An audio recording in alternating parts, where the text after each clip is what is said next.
Well, it's now 4:56 in the morning. I've just dropped off here at the airport.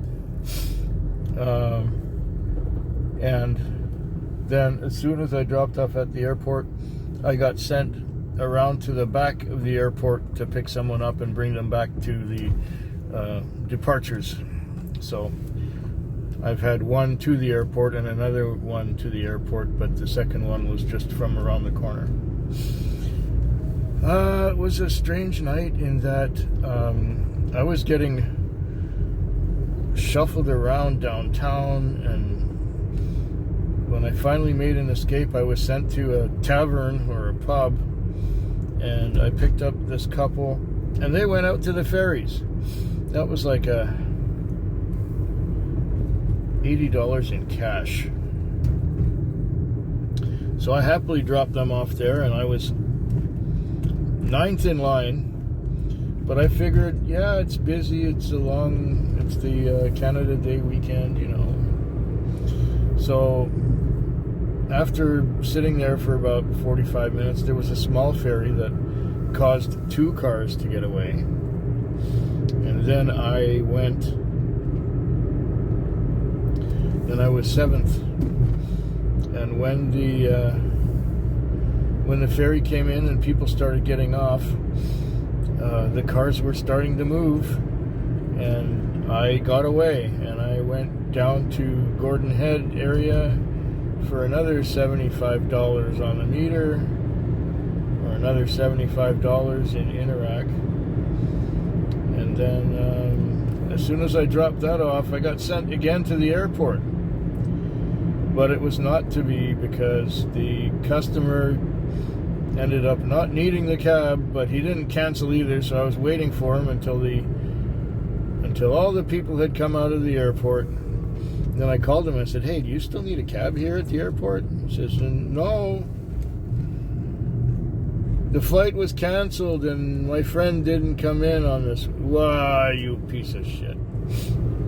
Real piece of shit.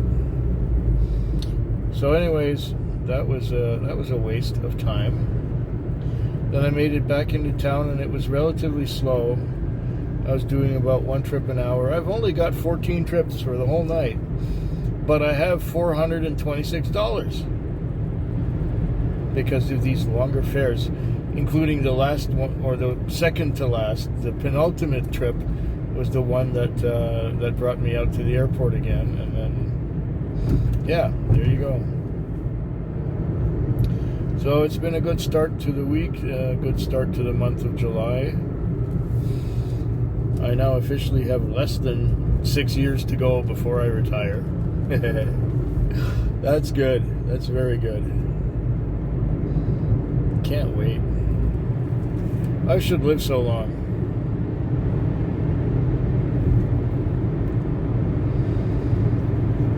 Yeah, 4 nights to go this week before my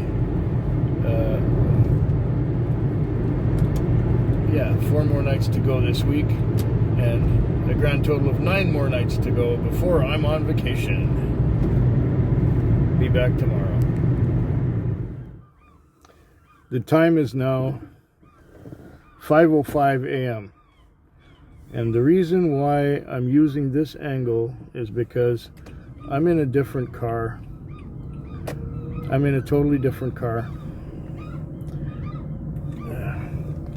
What happened was, on Monday evening, I came to work, and I got in the taxi and I pushed the on-off switch, and the engine, the gasoline engine, came to life, and it shook and shook and shook and shook and shook like crazy. It was hard to drive it because every time you'd go on the accelerator, it would just shake and shake and shake and shake and not give you a lot of power. Well, after doing 2 fares of trying to drive like that, I parked it. I called the owner and I said, "There's something wrong with the car, I'm parking it." So I parked it.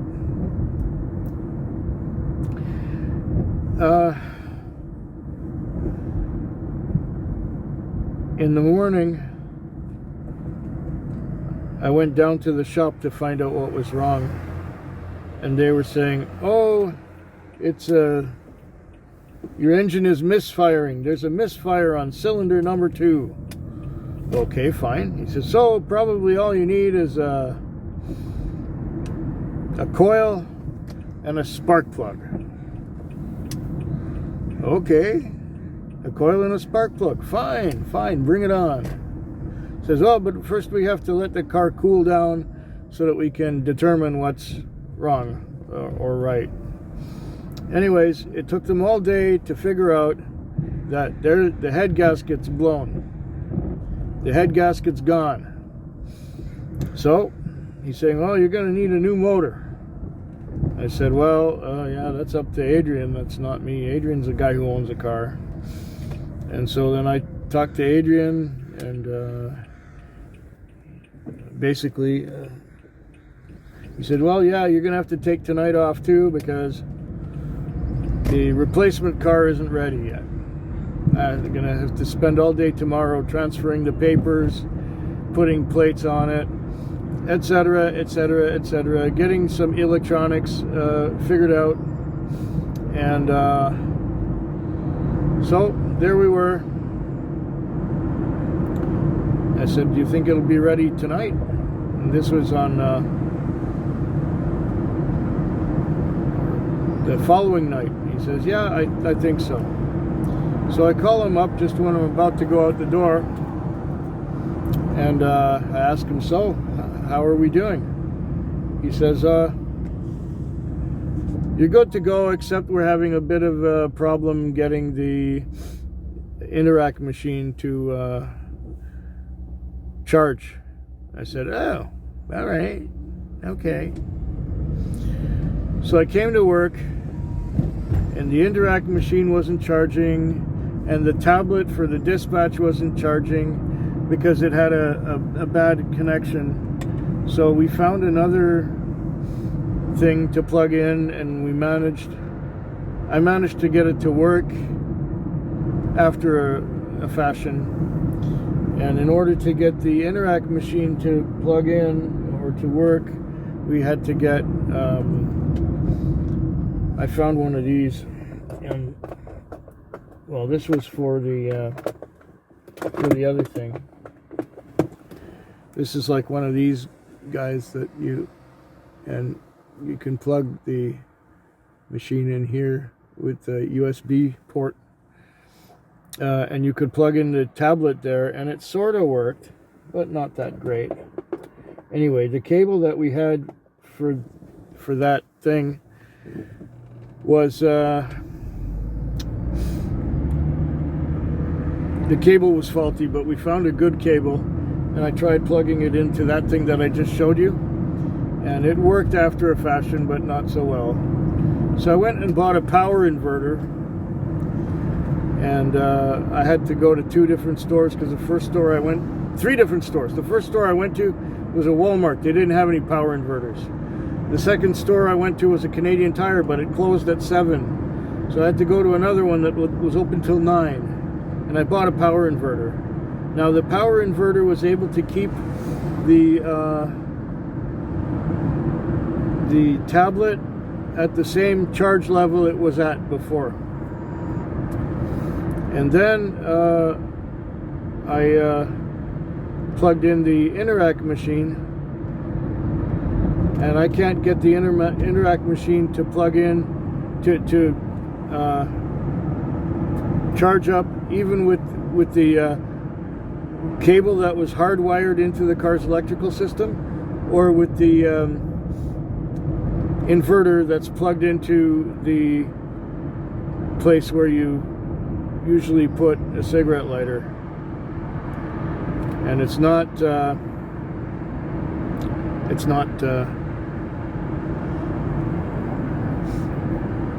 charging, and I keep getting a risk of having my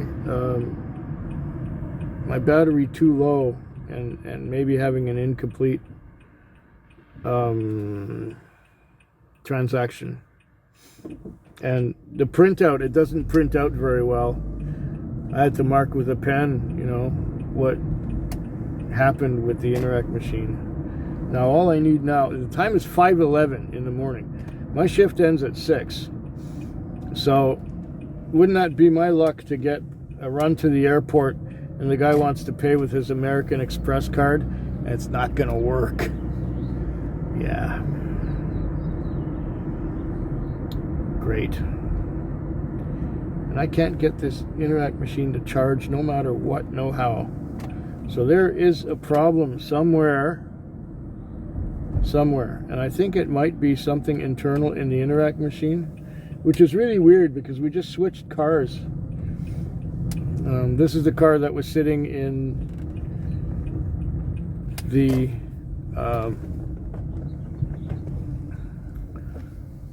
carport in Langford at Adrian's house for like 3 years and a few months, because everybody quit when the virus started, and so the car was not in service, but it was a spare car to replace the old one, because I don't think the owner wants to replace another engine for $4,000 or $5,000 right now, and that's what it would cost to fix that car, and this one's already fixed. So the adventure continues, and now I've got 100% tablet. My tablet is at 100%. I'm so glad about that. Now if I could only plug in this Interac machine in the same way and get it to charge up the same way the tablet did. No such luck. All right, because I missed 2 nights this week, I've got 1 night to go. This is Thursday morning. 1 night to go this week.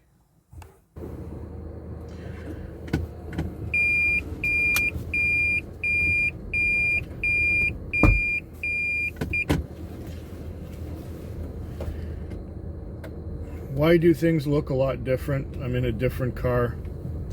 This week was a bit of a fiasco because the car broke down, was a head gasket, and now I'm in another car. And now finally, the last time I made a video, I was telling you about the troubles we had with the Interac machine. It's been fixed now. The Interac machine works fine. They had to replace it because the car broke down and the Interac machine got hooped at the same time. Isn't that a coincidence? Well, that's what happened.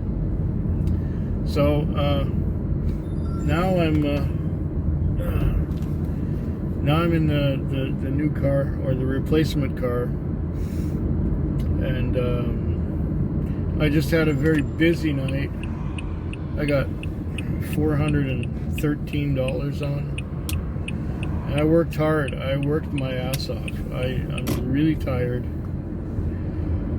Really tired. And I only worked 3 nights this week. I worked 3 nights. It was non-stop, and a lot of short trips.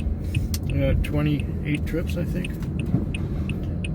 27 trips. 27. I might have time for one more. The time is now 5:32 on a Friday morning. I might just watch a couple more videos. The last time I stopped to watch videos, I fell asleep for half an hour. And the only time I had a break, really, the only break I had for most of the night was at 1:30. I had a break from 1:30 to 1:45, and then I got sent on another call right away. This car is bigger than the old one. It's got the roof is higher, it's more vertical, and it's longer. It has a longer wheelbase and rides a lot smoother than the old car did. So yeah, now the other one was a 2012 Prius with a sunroof. This one is a 2015 Prius V, or Prius 5, however you want to say it. And yeah, it's got a lot more cargo capacity than the other one did. Same space for people as the other one, but much more cargo capacity.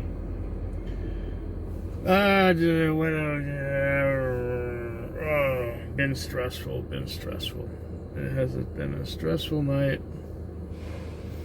At one point, I was sent on a trip, and I called my customer to find out where she was, because she sent the message, coming right down, and she didn't come right down. Called her, and she said, "Oh, I took another cab." Okay, so I booked no load, and suddenly the screen went stupid, and it said something about a GPS being maneuvered by a third party, and it wouldn't let me log back on and so I had to call the office for help. But if you call the office, you're not calling the office, you're calling some remote operator in India, because they've outsourced everything, which is just asinine. They just wanted to save money, so they fired they let go all of their office staff at night. So there's no dispatcher at night, and there's no call takers at night. They're all in India. So everything is overseas. Outsourcing. Yay. Yay. Nobody in this country wants to work anymore anyway. We can't get enough drivers. And now we have Uber here. We've had Uber here for a few weeks, and they can't get enough drivers. You want to book a ride with Uber, they'll say, "We have no drivers," or "No drivers available." We don't have enough drivers. Where are they going to get drivers if we can't? I've probably said that already. Yeah, all right. I'll watch a video or two, and then I'll go home.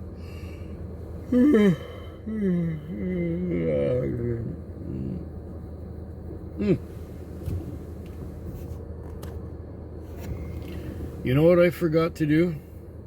I forgot to say, I hope yours is better than mine.